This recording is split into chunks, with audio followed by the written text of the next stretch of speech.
Gente, vamos lá.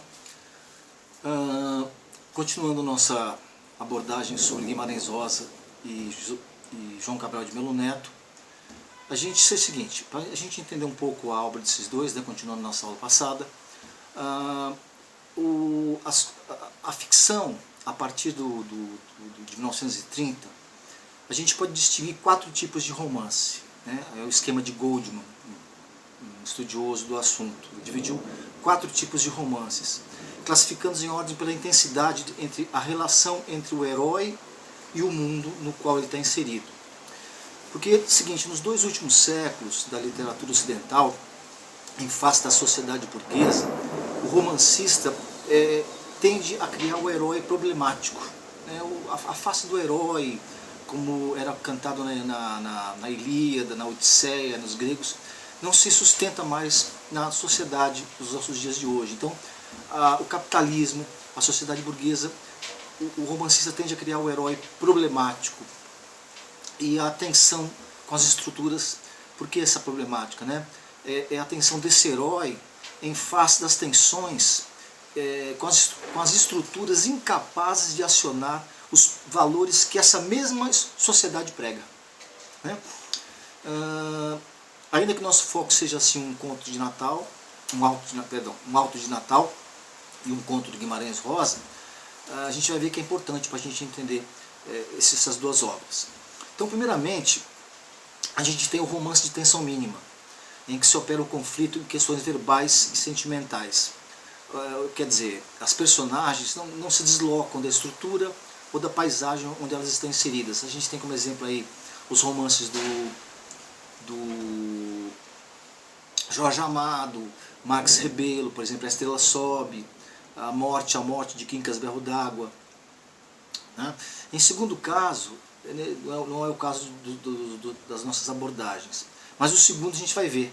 Tá? É o caso que tem a ver com João Cabral de Melo Neto, o segundo tipo de romance, que vai ser o romance de tensão crítica. O que é isso? É o herói que entra em conflito árduo com os meios naturais e sociais. E é o que se dá em Fogo Morto, Vidas Secas, respectivamente com José Lins do Rego e Graciliano Ramos. Tá? Indo adiante, a gente tem o terceiro tipo de romance, que é o romance de tensão interiorizada. É o herói que não se põe a enfrentar o conflito e o mundo através da ação.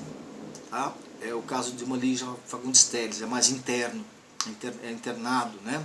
A relação é mais o fluxo da consciência. Esse também não interessa pra gente. Mas o quarto tipo é o romance de tensão transfigurada. A gente vê a possibilidade de enquadrar aí o Meu Tio e a Aretê, porque, como o professor Fredo Boss explica, o herói tenta ultrapassar o conflito pela transmutação mítica. No caso do nosso conto, que a gente está analisando, o totem familiar. O herói tenta ultrapassar o conflito pela transmutação mítica, ou metafísica da realidade, ou seja, sendo assim, o romance entra nos limites da poesia e da tragédia. É o caso do Guimarães Rosa, Clarice Lispector. Então, Meu Tio e a Aretê, primeiramente, a gente falando um pouco dele, ele surgiu em 1961, publicado numa revista chamada Senhor.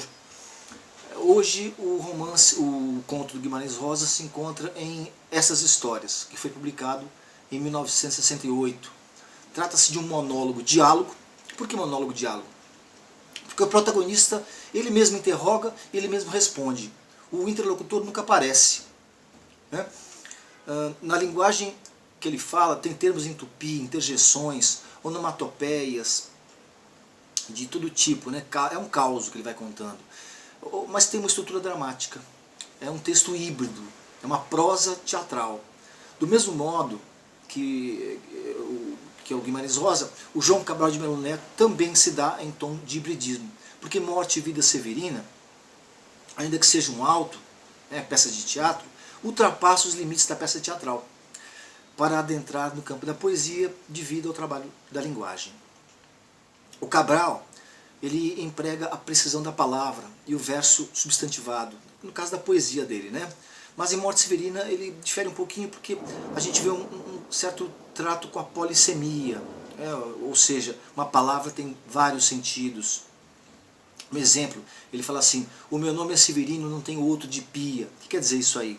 Não tem outro de pia quer dizer, não tem outro de batismo, né? Ele só se chama Severino, ele é um próprio, não tem outro nome para ele. Penetra no outro campo de leitura equivalente a batismo. Ele não tem identidade própria, não tem individualidade própria. O sangue que ele fala assim, o sangue que usamos tem pouca tinta, fraqueza, come pouco, vive anêmico. Morte, vida severina já dá o tom, né? Severo, uma vida severa, implacável. Ele fala assim, eu vivo de arrancar algum roçado da cinza. O que quer dizer isso aí? Né? É uma terra onde não chove, não tem nada, né? Tirar disso aí sustento. Uma terra onde impera a seca. A saga do Severino Retirante, o homem do agreste, é a figura do ser humano vilipendiado por uma realidade que lhe quer tolher os meios da existência. Tira a profissão, tira a identidade, tira as perspectivas do futuro. Tá? Uma vez comentamos a classificação, uma vez que a gente comentou a classificação das tensões do herói com o mundo, vamos tratar então dos elementos medievais que existem nessas duas obras, que foram herdados do Velho Mundo, que está presente nos dois autores. A obra do Guimarães Rosa está na vanguarda contemporânea, só que é o seguinte, apesar disso, de ser tão aplicada à modernidade, ela está nutrida de velhas tradições, como diz alguns autores, as mesmas tradições que davam à gesta dos cavaleiros medievais, feudais, a aura do convívio com o sagrado e o demoníaco. Em seu livro Grande Sertão Veredas, o Willy Bolle, na obra dele chamada grandesertão.br, o autor, professor da USP, Willy Bolle, faz um mapeamento das funções da personagem de Adorim, que é o amigo do narrador, que é o Reinaldo, é o rei que conduz.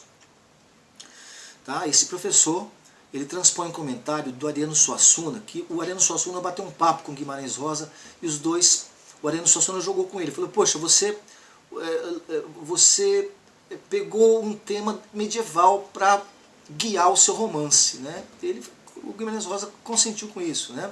Ou seja, numa conversa com Guimarães Rosa, os dois cogitam a presença de um texto ibérico chamado A Donzela que Foi à Guerra.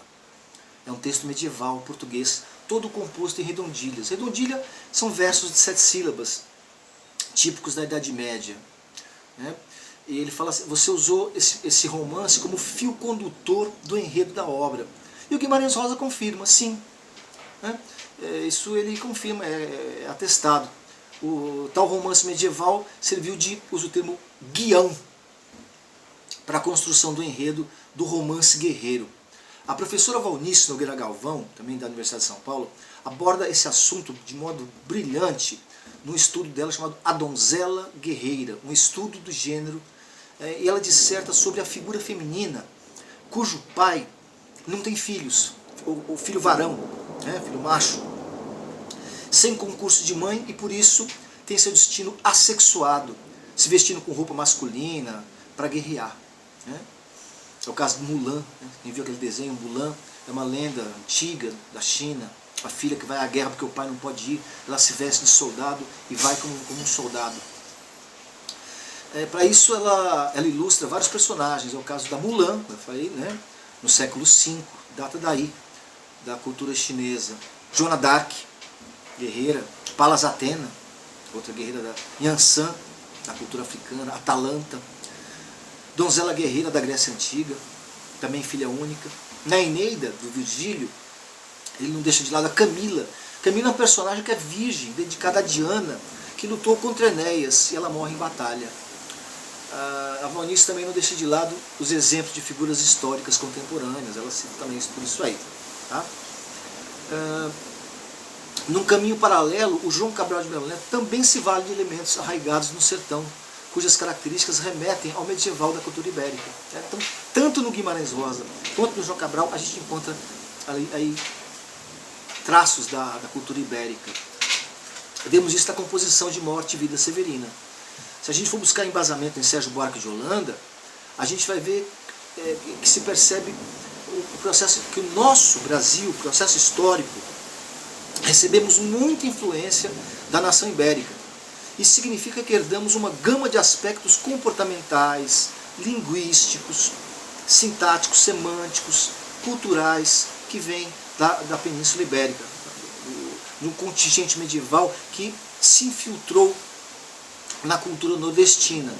O Pernambuco, por exemplo, Salvador, foram grandes polos econômicos da cultura da nossa era colonial. O historiador, o Sérgio Buarque, observa, o Gil Vicente fala sobre isso, que algumas faces do Gil Vicente apontam para o fato de que havia uma pouca separação das classes sociais em Portugal. Enquanto outros países tinham uma grande separação entre povo e nobre, em Portugal era menos, na Península Ibérica. Era quase inexistente na Lusitânia. O Sérgio Buarque comenta que a comida que o povo comia não se distinguia muito da comida que os cavaleiros nobres consumiam. E que muitos nobres entregavam a criação dos filhos às classes subalternas, que muitas vezes desfrutavam de certos privilégios. No Brasil, um exemplo disso é o caso das mucamas. Muitas vezes as mucamas serviam de ama de leite para os senhores de engenho. A mãe não amamentava um pouquinho, dava para a negra, para as mucamas. Elas amamentavam as crianças dos senhores de engenho. Isso passou, da cultura ibérica, passou para a nossa cultura brasileira. Tá? Os filhos dos senhores de engenho são formas herdadas da vida da Idade Média ibérica. Da Idade Média vem a medida velha, o Camões usa. A medida velha são as redondilhas, os versos redondilhos. Asa Branca, por exemplo, está toda escrita em redondilha, inclusive a música de Asa Branca, ela usa um sistema de notas, sistema de escala musical, que é modal, típico da Idade Média. Tá? A melodia. Outro exemplo disso aí são as músicas do Elomar, que é um bardo nordestino. Essas têm a composição de melódica e poética, sem se esquecer dos repentistas, da literatura de cordel, em que tudo isso se encontra traços da cultura medieval ibérica. Tá?